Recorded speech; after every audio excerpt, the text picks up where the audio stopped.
এরকম হতে পারে না। এবার কি হবে? আমার খুব বড় ভুল হয়ে গেছে।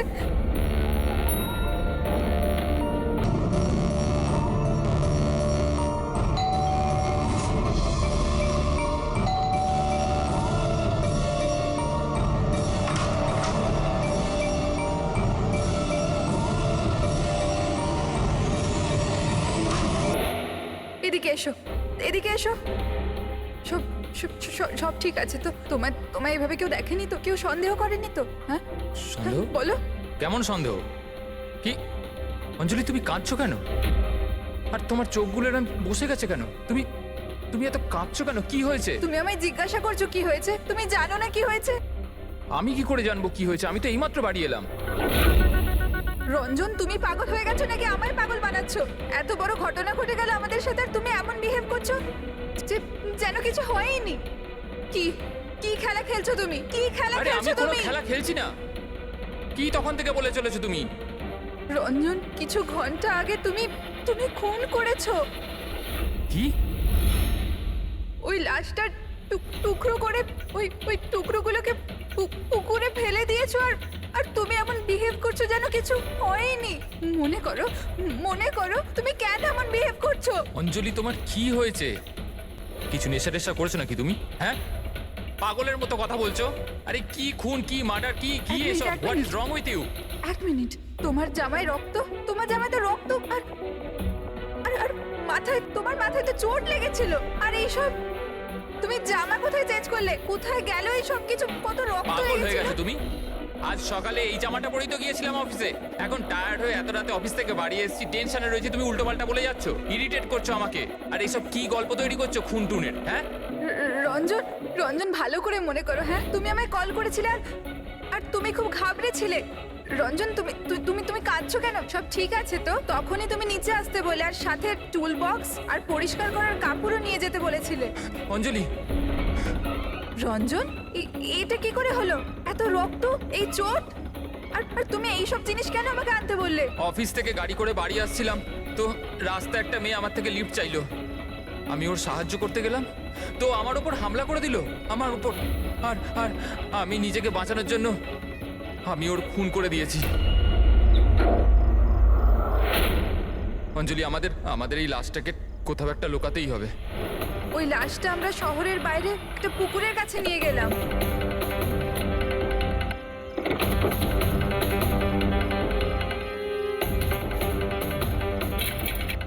আর সেখানে তুমি বলার পর আমরা লাশটাকে টুকরো টুকরো করেছিলাম, সেগুলো প্লাস্টিক ব্যাগের মধ্যে ঢুকিয়ে আর আর ওই পুকুরে ফেলে দিলাম। আর তারপরে তুমি আমার বাড়িতে ড্রপ করে দিলে আর তুমি বলেছিলে যে তুমি একটু পরেই বাড়ি চলে আসবে। তুমি আমায় এটা বলতে চাইছো যে যাকে আমি চিনতামই না আমি তার খুন করে দিয়েছি? হয় তুমি স্বপ্ন দেখছো, নয়তো তোমার মাথায় কিছু একটা চলছে, সেটা আমি জানি না। আর যদি তোমার কথায় একটু সত্যতা থাকে, can you prove it? I will.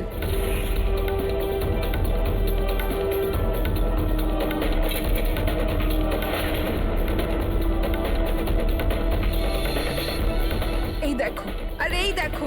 এবার বলো, প্রুফ চেয়েছিলে না তুমি? এই দেখো প্রুফ। এবার বলো, এই জামাগুলোতে রক্ত কোথা থেকে এলো? এমনটা নয় তো যে এগুলো তুমিই করেছো আর তুমি আমাকে ফাঁসানোর চেষ্টা করছো? আচ্ছা, এবার আমি বুঝতে পেরেছি। তোমরা সবাই মিলে আমার সাথে ইয়ার্কি মারছো না তো? ওখানে অফিসেও আমার কলিগেরা 1 মাস ধরে উল্টো পাল্টা বলেই চলেছে যে আমি তোকে ওখানে দেখেছি, আমি তোকে এখানে দেখেছি। আর আমি বলে বলে হাঁপিয়ে যাচ্ছি যে আমি ওখানে ছিলামই না। কিন্তু এখন যেটা তুমি করছো না, এটা কিন্তু ভুল করছো। এইসব একটা ইন্টেলিজেন্স চক্রান্ত, যেটা তুমি প্ল্যান করেছো। তুমি খুন করেছো অঞ্জলি, আর তুমি এটাতে আমাকে ফাঁসাতে চাও। আমি যাচ্ছি পুলিশের কাছে, সিআইডি কে ডাকবো।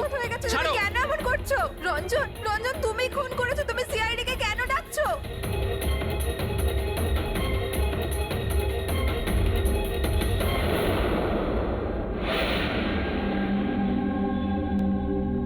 তার মানে আপনি বলতে চাইছেন যে আপনি আপনার স্বামী মানে এনার সাথে মিলে একটা মেয়ের লাশ এই শহরের বাইরে মানে একটা লেকে ফেলেছেন?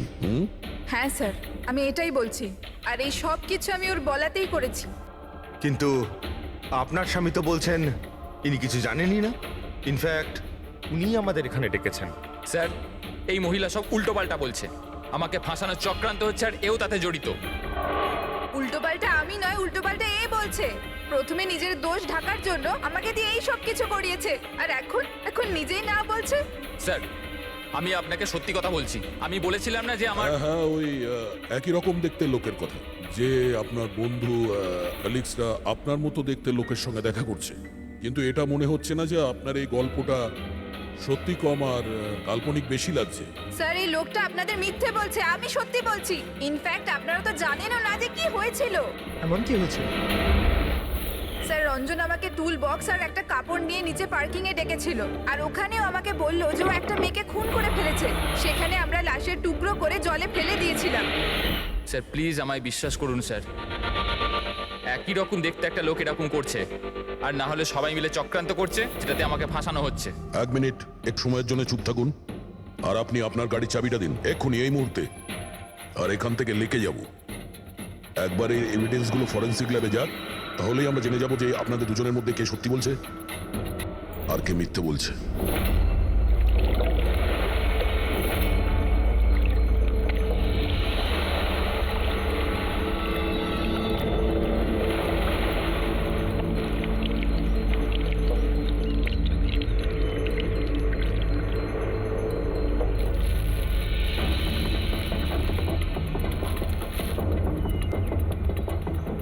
এই মেয়েটা কে? স্যার আমি কি জানি, আপনি আমাকে কেন জিজ্ঞেস করছেন? যা কিছু জানার এর থেকে জানুন না। স্যার আমি এই মেয়েটাকে চিনি না, আমি জানি না একে। আমি একে মারিনি স্যার, আমি তো ওই সময় শুধু এই লোকটার হেল্প করছিলাম। আমি অনেক রাত অবধি অফিসে ছিলাম স্যার, আপনি চাইলে সিসিটিভি ফুটেজ দেখতে পারেন। চিনের নিচে দেখো, থুতির নিচে স্টিচেস আছে না, আর সেগুলো খুব বেশি পুরনো নয়, মনে হচ্ছে কিছুদিন আগেই ও আঘাত পেয়েছে। পুরবি কোনো না কোনো ক্লিনিক বা হসপিটালে স্টিচগুলো করা হয়েছিল, সেখান থেকে এই মেয়েটার ব্যাপারে জানা যেতে পারে। একটা কাজ করো ফেডরিক, পঙ্কজ, এই বডির টুকরোগুলো আছে না, এই সব কটা আমাদের ফরেন্সিক ল্যাবে পাঠিয়ে দাও, আর এদের দুজনকে আমাদের ব্যুরোতে নিয়ে চলো। স্যার এ বলছে যে কয়েকদিন ধরে ওরই মতো দেখতে কোনো লোক ওকে ফাঁসানোর চেষ্টা করছে। এর চেনাশোনা লোকরা ওই লোকটার সঙ্গে বিভিন্ন জায়গায় দেখা করছে, আর ওরা ভাবছে যে ও এই। হ্যাঁ স্যার, আমায় ফাঁসানো হচ্ছে স্যার, আর ওই চক্রান্তে এও রয়েছে স্যার। স্যার আপনিই বলুন, আমি যদি এসব করতাম তাহলে আমি আপনাদের ফোন কেন করতাম? স্যার এখন অবধি আমি আপনাদের যা বলেছি সবকিছু প্রমাণ হয়েছে তো। লাশ তো পাওয়া গেল লেকে, আর ওর গাড়ির ডিকিতে রক্ত পেলেন তো। স্যার আপনি নিজেই বলুন, যখন এতটা সত্যি আমি বলেছি, তাহলে এখন মিথ্যে আমি কেন বলবো? আমাকে ফাঁসানোর জন্য স্যার, আমি বলছি স্যার এটা চক্রান্ত স্যার, আমাকে ফাঁসানোর জন্য। ব্যাস ব্যাস, কে কি কাজ করেছে আর করেনি সেটার খোঁজ আমরা করব। শুধু একটা কথা মনে রাখবেন, যে আমাদের সন্দেহ শুধু আপনাদের দুজনকে। বাট স্যার আমি কিচ্ছু করিনি, আমি নির্দোষ। আমি হতে পারে হয়তো আপনি খুন করেননি, কিন্তু লাশকে টুকরো টুকরো করে লেকে ফেলে দেওয়া এটাও কিন্তু বড় অপরাধ, বুঝেছেন আপনি? স্যার সিসিটিভি ফুটেজ পেয়ে গেছি।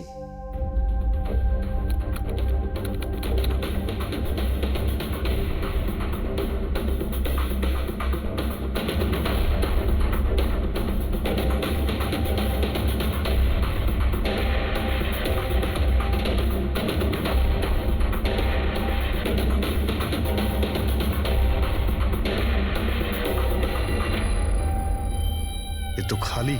কিন্তু স্যার আমি সত্যি কথা বলছি, আমায় বিশ্বাস করুন, আমি ছিলাম অফিসে। আমি বুঝতে পারছি না কেন আমায় দেখা যাচ্ছে না স্যার। মিস্টার রঞ্জন, আইন বিশ্বাসের উপর চলে না, প্রমাণ চাই। আপনার অফিসের যে ফুটেজ সেটা সবার সামনে, আপনি ওখানে নেই, তার মানে এটাই হচ্ছে যে আপনার মিসেস যেটা বলছে সেটাই সত্যি। না না স্যার, আমি সত্যি কথা বলছি স্যার, আমি অফিসেই ছিলাম। আমি বুঝতে পারছি না যেটা কিভাবে হলো। হ্যাঁ, কিন্তু আপনার অফিস ফাঁকা দেখাচ্ছে কেন? স্যার রঞ্জন এই কোম্পানির সিইও, এই ফ্লোরে শুধু ওই থাকে, ও ছাড়া একজন পিয়নও আছে, সে সেদিনকে ছুটিতে ছিল। আচ্ছা, রঞ্জন বাবু ঠিক ওই দিনেই আপনার পিয়ন অ্যাবসেন্ট কেন? স্যার আমি সত্যি বলছি স্যার, আমি অফিসে ছিলাম। মিস্টার রঞ্জন, নিজেকে নিরপরাধী প্রমাণ করবার জন্য কোনো রকম প্রমাণ আপনার কাছে নেই, বুঝেছেন? আরে কুন্দন, ভালো হয়েছে তুই এসে গেছিস ভাই। এরা বলছে যে আমি কারো খুন করেছি। আরে আমি কাউকে কিভাবে মারতে পারি বল না, বোঝা না ভাই। এ করতে পারে না স্যার। স্যার এর জীবনে একটা মাছি পর্যন্ত মারেনি। হ্যাঁ এটা ঠিক যে ও মাঝে মাঝে খুব রেগে যায়, রাগকে কন্ট্রোল করতে পারে না। হ্যাঁ স্যার, অনেক দিন ধরে চিকিৎসা চলছে ওর, ওষুধপত্রও খান রঞ্জন দাদা, কিন্তু কখনো কখনো যদি ওষুধ খেতে ভুলে যায় তাহলে নিজেকে সামলাতে পারেন না। এই কথাটা তুমি আমাদের কেন বলনি? স্যার আমি ওই শুধু আপনাকে নয়, কাউকেই হয়তো বলেনি কথা। আমার ক্ষমতা চলতো তো তার এই বিয়েটা হতেই দিতাম না। আমি তো আমার মেয়ের কাছে হেরে বসে আছি। এই লোকটা তো একটা সাইকো সাইকো। এই রঞ্জন একজন মানসিক রোগী। এর পার্সোনালিটি ডিসঅর্ডার আছে। এর মাথা তো সেটাই মনে রাখে যেটা ও মনে রাখতে চায়, বাকি সমস্ত কথা তো এ ভুলে যায়। হতেই পারে স্যার যে খুনটা এই করেছে আর ভুলে গেছে। ব্যাপারটা হচ্ছে যে আমি আগে অসুস্থ ছিলাম, কিন্তু তারপর আমি ঠিক হয়ে গেছিলাম। আপনি এরম কেন বলছেন? কুন্দন কুন্দন তুই বল, আমি সত্যি বলছি কিনা। বৌদি আপনি বলুন না, আরে তুমিই বলো না। আপনারা আমায় এভাবে কেন দেখছেন? আরে আমি সাইকো নই, আমি অসুস্থ নই, কোনো মানসিক রোগ নেই আমার, একদম ঠিক আছি আমি। আরে বলো না বলো না। বাস, অনেক হয়েছে। এটা তোমার বাড়ি নয়, ব্যুরো। এই নাটক এখানে চলবে না। একটা কাজ করো, পাশের ঘরে গিয়ে এনাদের বসাও। যান। ওই দিকটা যান যান। সমস্ত প্রমাণ ওই রঞ্জনের বিরুদ্ধে, আর তাছাড়াও ওর আচরণটা ঠিক নেই। কিন্তু বুঝে উঠতে পারছি না, জানি না কেন আবার এই ব্যাপারটা এড়িয়েও যেতে পারছি না। ও বারবার আমাদেরকে বলছে যে অফিসের সিসিটিভি ফুটেজটা চেক করুন। আমি অফিসে ছিলাম। এতটা জোর দিয়ে কেউ বলতে পারে না। আরও একটা ব্যাপার স্যার, ফোন ওই করেছিল। কোনো খুনি এরকম কেন করবে? আর স্যার ওই ডিসোসিয়েটিভ পার্সোনালিটি ডিসঅর্ডার, হয়তো খুনটা করেছে আর তারপর ভুলে গেছে। এই রোগটাতে এরকমই হয় স্যার। হতে পারে, এটা হতেই পারে।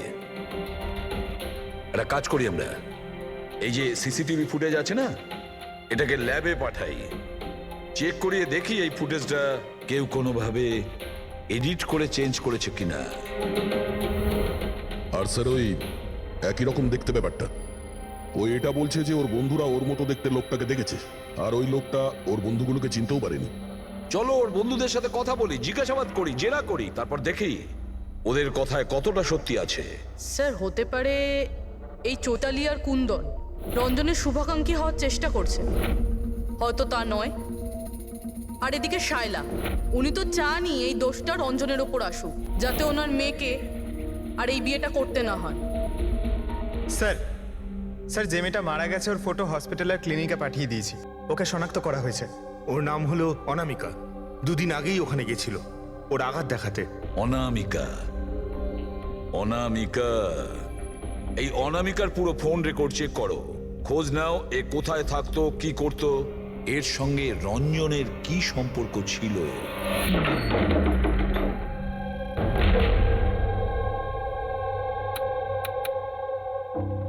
স্যার অনামিকা হসপিটালে এই অ্যাড্রেসটাই দিয়েছিল। এবার কি করি? দেখা যাক, কোনো প্রমাণ নিশ্চয়ই পাবো।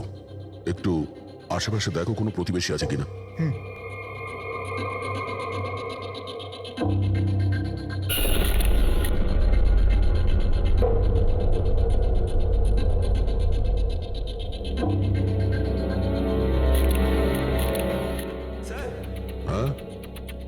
এর নাম অঙ্কিত, অনামিকার প্রতিবেশী। হ্যালো স্যার, কি হয়েছে বলুন? অনামিকা ঠিক আছে তো? না, অনামিকার খুন হয়ে গেছে, আর আমরা সেই জন্যই এর তদন্ত করছি। আপনি ওর ব্যাপারে কিছু বলতে পারেন যার সাহায্যে আমরা খুনি পর্যন্ত পৌঁছতে পারি? না স্যার, আমি ওর ব্যাপারে বেশি কিছু তো জানি না। হ্যাঁ, তবে এটুকু জানি যে ও অ্যাসিস্ট্যান্ট ডাইরেক্টর ছিল আর এখন একটা ইন্টারন্যাশনাল শর্ট ফিল্মে কাজ করছিল। ইন্টারন্যাশনাল শর্ট ফিল্মে? আচ্ছা, ওর কোনো বন্ধু কিংবা আত্মীয় যে এখানে ওর সঙ্গে থাকতো? ও তো এনারাই ছিল স্যার, এই কিছু মাস আগেই এখানে থাকতে এসেছিল। আমি তো ওর পরিবারের কাউকে দেখিনি। হ্যাঁ, ওর একটা বয়ফ্রেন্ড ছিল যার সাথে ও ঘন্টার পর ঘন্টা ফোনে কথা বলতো। ও ফোনে যার সঙ্গে কথা বলতো ও যে ওর বয়ফ্রেন্ড ছিল এটা আপনি কি করে জানলেন? স্যার আসলে আমি ওর কথাগুলো শুনেছিলাম। ও ব্যালকনিতে দাঁড়িয়ে ওর সাথে খুব জোরে জোরে কথা বলতো অনেকক্ষণ। আর ওদের কথা শুনে মনে হতো স্যার ওর বয়ফ্রেন্ড ভালো লোক নয়। ঝগড়া হতো খুব দুজনের। কথা শুনে মনে হতো নিজেদের মধ্যে মারপিটও করে। ইনফ্যাক্ট এই দুদিন আগেই ওরা নিজেদের মধ্যে মারপিট করেছে। ওর মুখেতে সেলাইও পড়েছিল আর ওর চোখেও আঘাত লেগেছিল স্যার। আপনি দেখেছেন ওর বয়ফ্রেন্ডকে? আমি স্যার ওকে কখনো দেখিনি, কিন্তু ওর নামটা জানি স্যার। আচ্ছা, কি নাম কি ওর? রঞ্জন। রঞ্জন?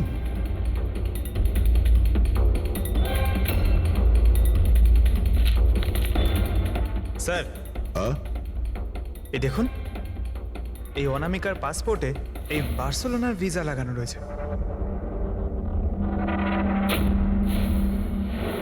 বার্সেলোনা? এ কি স্পেনে যেতে চাইছিল নাকি? স্যার অনামিকা স্পেন থেকেই এসেছিল স্যার। আমি ওদের কথা শুনেছিলাম। স্যার ও বিরক্ত হয়ে গেছিল রঞ্জনের জন্য, সারা জীবনের জন্য স্পেন ফিরে যেতে চাইছিল। স্যার, আমার মনে হয় ওর খুন রঞ্জনই করেছে। ও চাইতো না যে ও স্পেনে চলে যাক।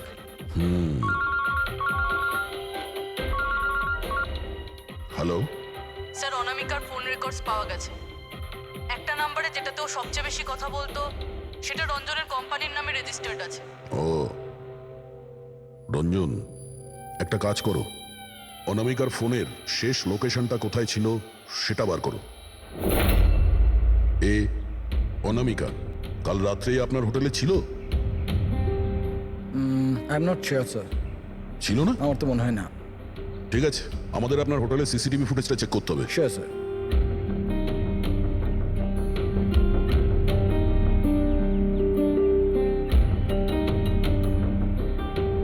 এই তো অনামিকা।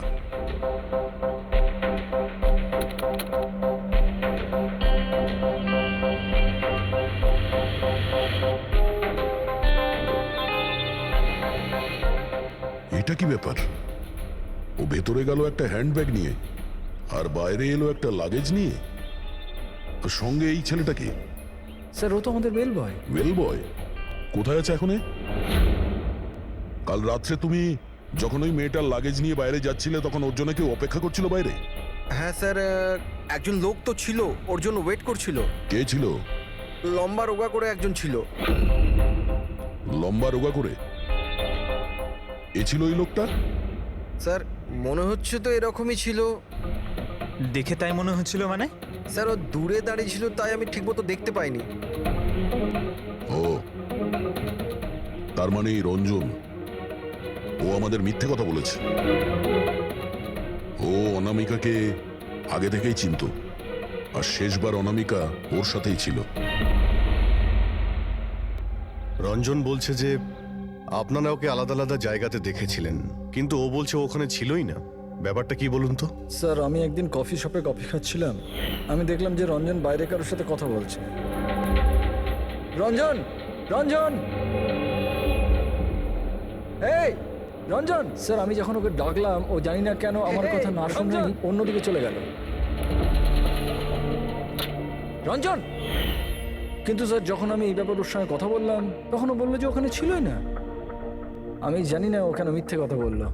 আর লীলা দেবী, আপনি ওকে আপনি কোথায় দেখেছিলেন? কান্দিওয়ালাতে একটা জুয়েলারি শপে।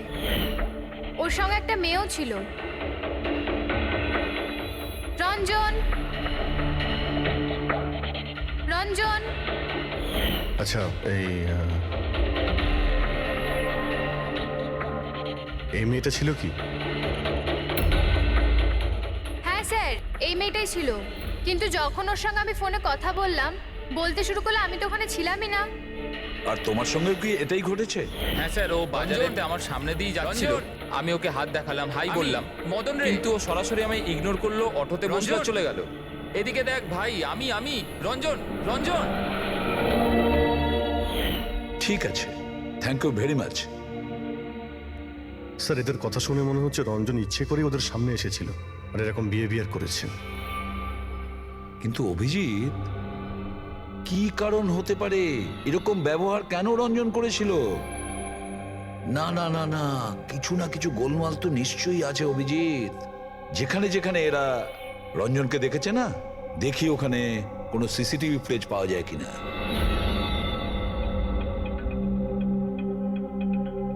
স্যার এখানে দেখুন। হ্যাঁ সালুকে বস, কি পেলে? এই অস্ত্রের ওপর আর কাপড়ে যে রক্ত পাওয়া গেছে সেটা অনামিকারই। মনে হচ্ছে অঞ্জলি সত্যি বলেছে। এটার ব্যবহার অনামিকাকে খুন করার জন্যে আর ওর লাশটাকে লুকানোর জন্য করা হয়েছে। আচ্ছা, রঞ্জনের বিরুদ্ধে কোনো প্রমাণ? হ্যাঁ স্যার, রঞ্জনের ফিঙ্গারপ্রিন্টস পাওয়া গেছে। একটা তো এই টুল বক্সে, আর দ্বিতীয়টা গাড়ির ডিক্কিতে, যেখানে অনামিকার রক্তও পাওয়া গিয়েছিল। তার মানে রঞ্জন অঞ্জলির সঙ্গে ছিল। এটা তো খুব সহজ সরল প্রমাণ। অঞ্জলি সত্যি কথা বলা আর রঞ্জনকে খুনি প্রমাণ করা। কিন্তু বস, আরো অনেক কিছু পাওয়া গেছে। কি? স্যার, আমরা একটা বিশেষ ধরনের পলিমার আর সিলিকনের ট্রেসেসও পেয়েছি, যেটা সাধারণত অদ্ভুত ব্যাপার। সিলিকন আর পলিমার, এটা তো সত্যিই অদ্ভুত ব্যাপার। আরো একটা বিশেষ কথা দেখাচ্ছি, এসো। এই কেমিক্যাল বস, এই বিশেষ কেমিক্যালটা আমরা সব জায়গায় পেয়েছি, কাপড়ে, টুল বক্সে, অস্ত্রের উপর, সব জায়গায়। আর এটা ছাড়া এই দেখো, এই কিছু সায়ানাইড, কিছুটা ক্লোরাইড, এইসব কেমিক্যাল। সবচেয়ে বড় কথা হচ্ছে এই যতগুলো কেমিক্যাল আছে এই সিচুয়েশনে এখানে এগুলো থাকাই উচিত নয়। রঞ্জন, এই রঞ্জনের স্বাধীন থাকা চলবে না। রঞ্জনের একা থাকা খুবই বিপজ্জনক। অনামিকার প্রতিবেশীরা বলছে যে তুমি অনামিকার বয়ফ্রেন্ড। না স্যার, কিন্তু তুমি ওকে অনেক মারধরও করতে। না না, এটা একদম মিথ্যে স্যার, ভুল কথা এগুলো। লোকে আমার নামে বিভিন্ন কথা বলে বেড়ায়, কিন্তু সত্যিটা তো হলো যে আমি কোনো অনামিকাকে চিনি না। আচ্ছা, এই তোমার ক্রেডিট কার্ডের বিলস এগুলো তো চেনো না? এই দেখো, এই অনামিকার বার্সেলোনার ফ্লাইটের টিকিট তোমার ক্রেডিট কার্ড থেকে কেনা হয়েছে। আর ও যে নাম্বারটায় ঘন্টার পর ঘন্টা কথা বলতো সেটা তোমার কোম্পানির নামে রেজিস্টার করা আছে। আর সব থেকে বড় কথা, তোমার গাড়ির ডিকিতে অনামিকার রক্তের ছাপ পাওয়া গেছে। আর তুমি কি মনে করছো যে আমরা ওর কথা শুনে তোমার উপর দোষ চাপাচ্ছি? এই সমস্ত প্রমাণই যথেষ্ট এটা প্রমাণ করার জন্যে যে তুমি অনামিকাকে খুন করেছো। না স্যার, আমি কারোর খুনটুন করিনি। আর স্যার, এই ক্রেডিট কার্ড, স্যার আমার কাছে তো অনেক ক্রেডিট কার্ড আছে স্যার। আর স্যার, আমি আজ অব্দি আমার ক্রেডিট কার্ড দিয়ে কখনো বার্সেলোনার টিকিট বুক করিনি। তাহলে উল্টোপাল্টা কথা বলা বন্ধ করো রঞ্জন। অনামিকা তোমার গার্লফ্রেন্ড ছিল আর তোমার জন্য বিপদ হয়ে দাঁড়িয়েছিল, আর ওর হাত থেকে মুক্তি পাওয়ার জন্য তুমি ওকে খুন করে দিলে। আর শুধু খুন করলে না, তার সাথে আমাকেও ফাঁসিয়ে দিলে। না, আমি এরম করিনি অঞ্জলি, আমার কথাটা বোঝার চেষ্টা করো তুমি। বৌদি, মানছি যে সমস্ত প্রমাণ এটাই ইঙ্গিত করছে যে রঞ্জনী খুনটা করেছে, কিন্তু কিছু প্রমাণিত হয়নি এখনো। আপনারা প্লিজ আমাদের কাজ করতে দিন। দেখো রঞ্জন, তোমার নির্দোষ হওয়ার কোনো প্রমাণ তোমার কাছে নেই। আর খুনের সময় তুমি কোথায় ছিলে এর কোনো সাক্ষীও নেই। আর তোমার ওই অফিসে সিসিটিভি ক্যামেরা ফুটেজ, ওর মধ্যে তুমি উধাও। অনামিকার হোটেলের বাইরে তোমার গাড়ির দাঁড়িয়ে থাকা, তোমার গাড়ির ডিকিতে অনামিকার রক্ত পাওয়া, ফোন রেকর্ড, ক্রেডিট কার্ড বিলস। তোমার বাঁচার আর কোনো রাস্তা নেই।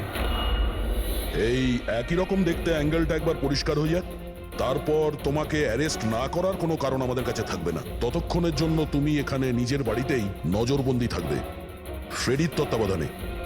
আর আপনারা তদন্ত শেষ না হওয়া পর্যন্ত আপনাদের মধ্যে কেউ এখান থেকে যাবেন না। ফ্রেডি, নজর রেখো। Sir, sir please sir, sir আমার কথাটা বোঝার চেষ্টা করুন, আমি কিচ্ছু করিনি। পূরবী, তুমি কি বলছো তুমি খেয়াল করেছো? হ্যাঁ স্যার, স্যার ইমেজ ফরেন্সিক এক্সপার্টরা কনফার্ম করেছেন এই রঞ্জনের ফুটেজের সাথে এডিট করা হয়েছে। এই ফুটেজটায় কিছু আউট অফ ফোকাস ব্যাপার আছে, যেটা থেকে এটা প্রুফ হয় যে এখানে কেউ একজন ছিল, যেটাকে খুবই ভালোভাবে ডিলিট করা হয়েছে। অন্য আর কেউ নয়, ও রঞ্জনই হবে। তার মানে ওর এই একই রকম দেখতে গল্পটা সত্যি। অনামিকার খুনের সময় ও অফিসেই ছিল। তাহলে ওর খুন কি করে করবে? একটাই লোক একই সময়ে দু জায়গায় কি করে হতে পারে? স্যার, স্যার সেই সব সিসিটিভি ফুটেজ পেয়ে গেছি যেখানে রঞ্জনের বন্ধুরা রঞ্জনকে দেখেছিল। কফি শপ, জুয়েলারি শপ আর মার্কেটে। দরজা খোলো, বাইরে বেরোতে দাও। আরে কেন আমাকে আটকে রেখেছো? খোলো, আমি বলছি খুলে দাও। এটা কি হচ্ছে? ওর আবার আগের মতো অবস্থায় নেই তো? খোলো। সে কি?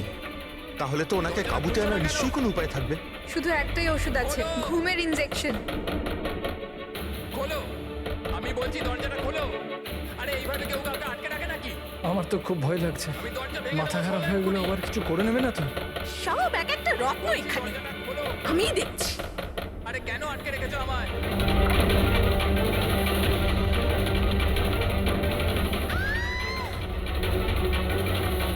এই রঞ্জন, এই রঞ্জন, রঞ্জন দাঁড়াও বলছি। মা মা মা আস্তে আস্তে আস্তে, ও মাই গড, এইটা কি করে হলো? আমি ডাক্তারের খবর দিচ্ছি। হ্যাঁ, তুমি ঠিক আছো তো মা? ও মাই গড, কি করে লাগলো তোমার? স্যার এটা কফি শপের ফুটেজ।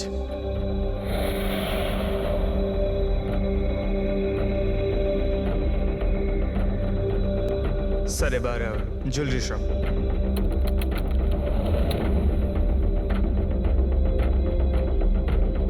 এটার সঙ্গে অনামিকাও ছিল। এখনো পর্যন্ত সবকিছু তো নর্মালি লাগছে।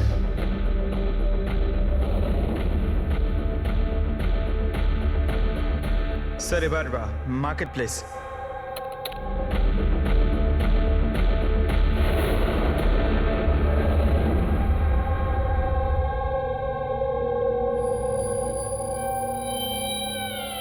পঙ্কজ, একটু রিওয়াইন্ড করো।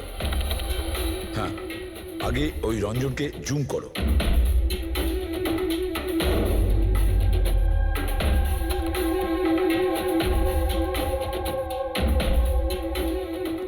এই দেখো, এর এর হাঁটা চল একটু আলাদা।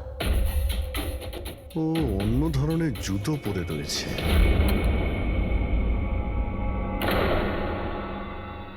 কিন্তু এটা কি? দয়া ওয়াকিং বুট পরেছে, ওয়াকিং বুট। যার পায়ের হাড়ে কোনো প্রবলেম থাকে না, সে ওই ওয়াকিং বুট পরে। কিন্তু রঞ্জনের পা তো একদমই ঠিকঠাক আছে। সেটাই তো, এটা তো হতেই পারে না। তাহলে ও কি? হ্যাঁ শালুকে বলো, কি এখনই? আচ্ছা ঠিক আছে, আমি আসছি। শালুকে ফরেন্সিক ল্যাবে ডেকেছে, এখনই যেতে হবে। চলো। হ্যাঁ ফেডরিক বলো, কি বললে তুমি? ঠিক আছে, হ্যাঁ ওখানেই থেকো। ফ্রেডরিক বলছিল রঞ্জন পালিয়ে গেছে শালার উপর আঘাত করে। কিন্তু ফ্রেডি তো ছিল ওখানে। সেটাই তো। একটা কাজ করো দা, তুমি আর পঙ্কজ ওখানে চলে যাও, আমরা ফরেন্সিক ল্যাবে যাচ্ছি। আচ্ছা শালুকে, তুমি রঞ্জনকে গ্রেপ্তার করতে বারণ করেছিলে, ব্যাস ও তো ওদেরকে আঘাত করে পালিয়ে গেছে। আর তুমি এখানে এসব কি করছো? এখানে এখানে এরকম মিউজিয়াম সাজিয়েছো কেন? মিউজিয়াম নয় বস, তাহলে? এটা হচ্ছে সেই ধাঁধাটার জবাব যেটা আমরা সলভ করতে পারিনি।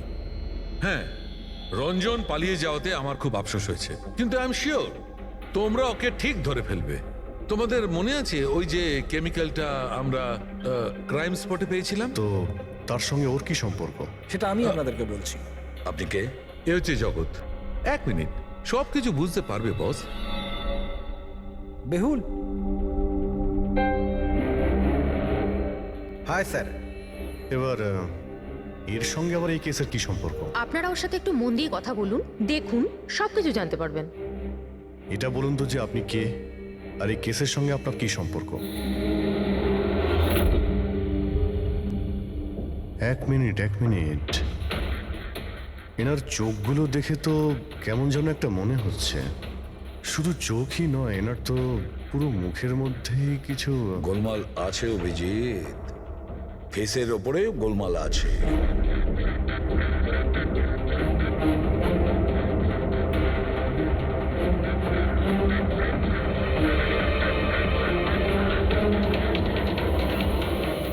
ও থ্যাংক ইউ বেহুল। এটা কি? আমি বলছি বস, ওই কেমিক্যালস যেটা ক্রাইম স্পটে পাওয়া গেছিল, আসলে ওই কেমিক্যালটা এই ধরনের মাস্ক আর নকল রক্ত তৈরি করতে কাজে লাগে। বিশেষ করে এই সিলিকন মাস্ক, যেটা ওই সিনেমাতে ব্যবহার হয়। সব থেকে বড় ব্যাপার হচ্ছে এর মধ্যে চোখের পাতা থাকে না, আর চোখের জন্য এখানে গর্ত একটা থাকে আসল মুখের মতো, যাতে যে এটা পড়বে তার আসল চোখটা এই গর্ত থেকে বেরিয়ে এসে যাতে ও দেখতে পায়। আর স্যার, এটাকে বানানো কিন্তু অত সহজ নয়। হাই কোয়ালিটির সিলিকন আর পারদর্শী লোকই এটা বানাতে পারে। লেটেস্ট টেকনিকের জন্য স্যার এটা যে পড়বে তার যে মুখের ভাব সেটাই মাস্কে ফুটে উঠবে। এর থেকে তো একটা কথা পরিষ্কার অভিজিৎ, কেউ রঞ্জনের মতো দেখতে হুবহু একটা মুখোশ বানিয়েছে, একটা মাস্ক বানিয়েছে। রঞ্জনের মতো হাইটের কেউ ওরই মুখের মতো কোনো মাস্ক বানিয়েছিল আর লোকেদের বোকা বানাচ্ছিল। হ্যাঁ, আর সেই জন্যই সবাইকেও দূর থেকে দেখা দিয়েছিল, কারণ যদি কাছে আসতো তাহলে সবাই বুঝে যেত ও কোনো মাস্ক পরে আছে। আর স্যার অঞ্জলি, ও তোর সাথেই ছিল, ওর সাথে কথাও হয়েছে, ওর সাথে লাশটা লুকোনোর চেষ্টা করেছে। ওর মুখে রক্তও লেগেছিল আর ওখানে লাশগুলোকে কাটছিল আর লুকিয়ে রাখার চেষ্টাও করেছিল, তাই হয়তো তাড়াহুড়োতে কোনো খেয়ালই করেনি। আর তাছাড়াও এই যে একই রকম দেখতে না, নিশ্চয়ই ওর পায়ের হাড়ে কোনো প্রবলেম ছিল, তাই ও ওয়াকিং বুট পরেছিল। আর এই মাস্ক তৈরি করাও এত সহজ নয়। স্যার এই মাস্ক ফিল্ম প্রজেক্টেই কাজে লাগে। ও হ্যাঁ, তবে এটুকু জানি যে ও অ্যাসিস্ট্যান্ট ডাইরেক্টর ছিল আর এখন একটা ইন্টারন্যাশনাল শর্ট ফিল্মে কাজ করছিল। স্যার দয়া বলছিল যে অনামিকা ও নাকি কোন ইন্টারন্যাশনাল শর্ট ফিল্মে কাজ করছিল। ওর পক্ষে এগুলো করা তো খুবই সহজ। তার মানে ও রঞ্জনের গার্লফ্রেন্ড ছিল না, ওকে নিজেরই খুনে ফাঁসানোর চেষ্টা করেছিল। সেই জন্যই ও বেলবয়কে গাড়ি অব্দি নিয়ে গিয়েছিল। স্যার নিজের প্রতিবেশীর সামনে রঞ্জনের সাথে ফোনে কথা বলার নাটক করেছিল। মানলাম অভিজিৎ, আমি মানলাম, কিন্তু কেউ নিজের মৃত্যুর ষড়যন্ত্র নিজে কেন করবে? মানে আমি বলতে চাইছি, অনামিকা তার নিজের মৃত্যু কেন নিজে ডেকে আনবে? না না না না, কিছু তো একটা গোলমাল আছেই। কেউ তো একজন আছে যে অনামিকাকে শিখণ্ডি খাড়া করেছে, আর সেই পুরো কেসটার মাস্টার মাইন্ড, বুঝেছো? আপনাদের মাথা খারাপ আছে? ফ্রেডি ইনজেকশন নেওয়ার জন্য ভেতরে গেছে আর তোমরা ওই লোকটাকে ছেড়ে দিলে। আমরা তোকে পালাতে দিইনি, আমরা কি দরজা খোলার কি দরকার ছিল? ওই লোকটা যে মানসিক অবস্থা নিয়ে এখান থেকে পালিয়ে গেছে, কে জানে কার সাথে কি করে দেবে। শায়লা দেবীর ওপর হামলা করেই দিয়েছে। স্যার একটা কথা বুঝতে পারলাম না, ওরা তোমাদের দুজনের সামনে থেকে পালালো আর তোমরা ধরতে পারলে না ওদের? স্যার আমরা খুব ভয় পেয়ে গেছিলাম আর সব কিছু এত তাড়াতাড়ি হলো। স্যার আমরা যদি মাঝখানে আসতাম তাহলে আমাদের উপরও তো হামলা করতে পারতো না স্যার। হ্যাঁ, যেমন ভাবে আন্টিকে হামলা করেছিল আমাদেরও করতে তাহলে। হ্যাঁ, এক মিনিট শায়লা দেবীর ওপর হামলা, কিন্তু কিভাবে? ওর কাছে অস্ত্র কি করে এলো? এখানে তো কোনো অস্ত্র ছিল না, আমরা সমস্ত অস্ত্র সরিয়ে দিয়েছিলাম। হ্যাঁ হ্যাঁ স্যার, শুধু ঘরে কেন, কিচেনেও সবজি কাটার কোনো ছুরি পর্যন্ত নেই।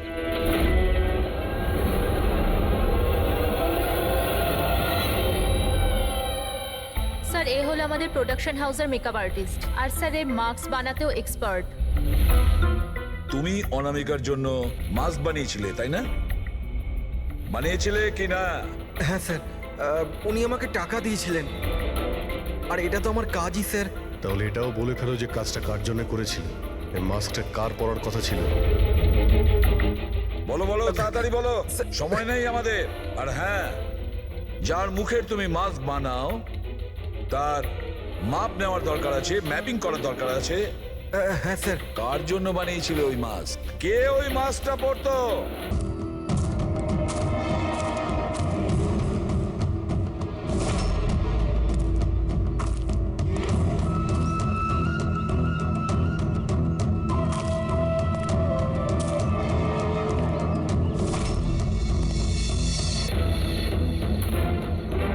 কে তুমি? হ্যাঁ, কে তুমি? কি চাও? কেন আমাকে বেঁধে রেখেছো? আমার তো মনে হয়েছিল আমাকে দেখে তুমি খুব খুশি হবে, কারণ আমিই তো হচ্ছি সে যাকে তুমি খুঁজে চলেছ। তোমারই আর এক রূপ। রূপ? কিন্তু তোমার মুখ তো আমার সাথে মেলে না। কারণ এটাই, আমি তোমার মতন মুখের মাস্ক পরে নেই এখন, নাহলে তুমি আমাকে চিনতে পারতে না যে আসল তুমি না আমি। আর একটা কথা, আমি তোমার আওয়াজে কথাও বলতে পারি। কিন্তু তুমি এমন কেন করছো? যাতে অনামিকার খুনের জন্য তোমার জেল হয়ে যায়। কিন্তু আমার তোমার সাথে কি শত্রুতা? আমি তো তোমাকে চিনি অব্দি না। ওসব জেনে তুমি কি করবে? এখন তো শুধু এটুকুনি জেনে রাখো যে আমার এত পরিশ্রমে সিআইডির লোকেরা জল ঢেলে দিয়েছে, আর আমার কাছে শুধুমাত্র এখন একটাই রাস্তা বাকি আছে, যে তোমাকে আমি মেরে ফেলবো।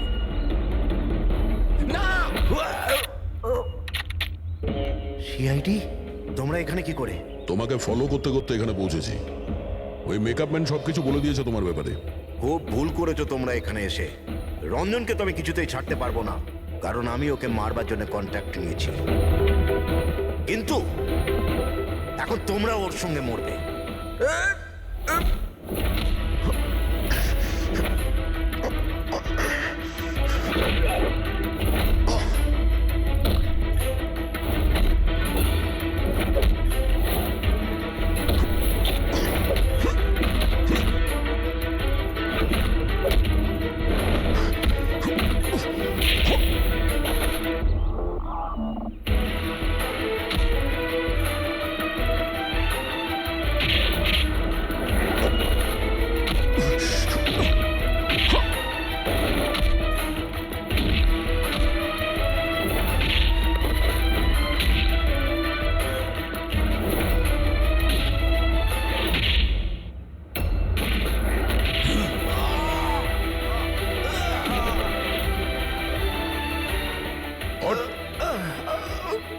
তোকে মারার কন্ট্রাক্ট দিয়েছিল?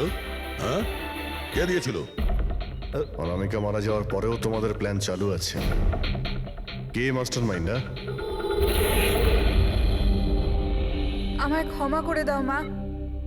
তোমার মতের বিরুদ্ধে গিয়ে বিয়ে করে আমি অনেক বড় ভুল করে ফেলেছি। কখনো ভাবতেও পারেনি যে ও এসব করতে পারে। রঞ্জন কোথায়? ওকে পেলেন না আপনারা? পাওয়া গেছে রঞ্জনকে। আপনারা সবাই এটা জেনে হয়তো অবাক হবেন যে রঞ্জন নির্দোষ। এটা আপনারা কি বলছেন? খুন রঞ্জনই করেছে? একদম না, রঞ্জন খুন করেনি। খুন করেছে আপনাদের মধ্যেই কেউ একজন। আমরা? কিন্তু আপনি তো জানেন যে এদের সবার উপস্থিতিতেই রঞ্জন আমাকে আঘাত করেছে। কি করে করলো? মানে কোন জিনিস দিয়ে আপনার উপরে আক্রমণ করেছিল? আমি বলেছিলাম না যে ও ছুরি দিয়ে আমাকে আঘাত করেছিল। কিন্তু ছুরি তো ছিল না ঘরে, আমরা সমস্ত অস্ত্র সরিয়ে দিয়েছিলাম আগে থেকেই। আপনার এই আঘাত ছুরি দিয়ে নয়, বরং নেইল ফাইল, নখ কাটার জন্য যেটা ব্যবহার করা হয়, আপনার এই আঘাত সেটা থেকে লেগেছে। মনে হচ্ছে উনি এখনো কনফিউজড। কোনো ব্যাপার নয়, ওনাকে আমরা সাহায্য করছি। ফ্রেডি,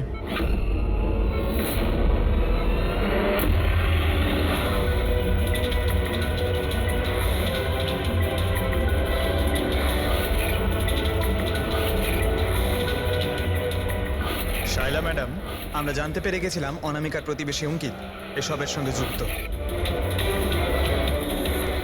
তো এই জন্য আপনি আমায় বাড়ি থেকে তাড়িয়ে দিয়েছিলেন, যাতে আমার কিডন্যাপ করে আপনি আমাকে খুন করতে পারেন। মা, তুমি এই খবরদার, খবরদার যদি আমাকে মা বলে ডেকেছিস তো। মা শব্দের অর্থ কি হয় তোমরা দুজন জানো? স্যার, এ আমার অনিচ্ছা সত্ত্বেও রঞ্জনের সাথে বিয়ে করলো আর আমার সাথে সব সম্পর্ক চিরদিনের মতন ত্যাগ করলো। আর আজ এরা আমার সম্পত্তির অধিকার চাইতে শুরু করেছে। এই সব এই রঞ্জনের কাজ। এই উস্কেছে আমার মেয়েকে, আমার একমাত্র সন্তান, নিজের স্বামীর সঙ্গে মিলে ধীরে ধীরে আমাকে বিষ দিয়ে মারতে শুরু করলো।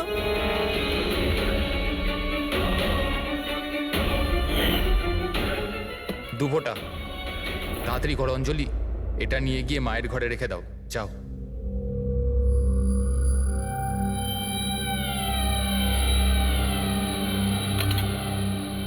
কিন্তু আপনি অনামিকার খুন করলেন কেন? ওর কোনো দোষ ছিল না, কিন্তু আমার কাউকে তো একটা দরকার ছিল এই সব কিছু করার জন্য। কিন্তু আমি এদের দুজনকে শাস্তি দিতে চেয়েছিলাম যে রঞ্জনের ফাঁসি হয়ে যাক আর অঞ্জলির সারা জীবনের মতো জেল। শায়লা দেবী, এদের প্রতি আপনার ঘৃণা আপনাকেও এদেরই মতন অপরাধী বানিয়েছে। এদের দুজনের তো শাস্তি হবেই, আপনার প্রাণ নেওয়ার চেষ্টা করেছে বলে।